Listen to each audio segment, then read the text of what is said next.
Chances are you've never had a conversation with this peace lily, but if it could talk, what would it say? Water me. MIT engineers have invented a sensor printed on a plant's leaf that allows plants to tell owners when they need water or if they've had too much. What we've invented is a sensor that can electronically wire up a pore that's found on the surface of most leaves called the stomata. And by turning the opening and closing of this pore into an electrical signal, we can monitor the plant and how it uses water and predict drought in a way that we weren't able to do before. And it's the first example of using a micro and nanotechnology to bring this information that the plant has into the electronic world. The line in between these two holes is positioned exactly on top of one of the stomata. And once we inject the ink will be printed exactly on top of the stomata.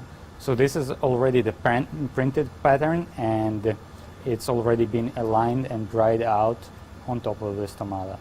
This is the sensor ready to use. So now we will attach these copper wires to the printed ink so that it has good contact with the printed conductive ink.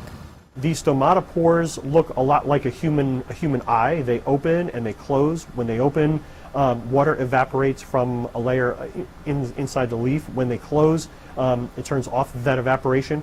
As the plant undergoes a greater and greater extent of water stress, the opening and closing will become slower and slower. You could think of the plant as becoming drowsy. But if you can measure that with precision, it's a very good early detector of oncoming drought. You can detect the onset of this water stress long before the tissue starts to be harmed. So you can save the plant. According to the World Bank, droughts wipe out enough produce to feed 81 million people every day for a year, equivalent to the population of Germany.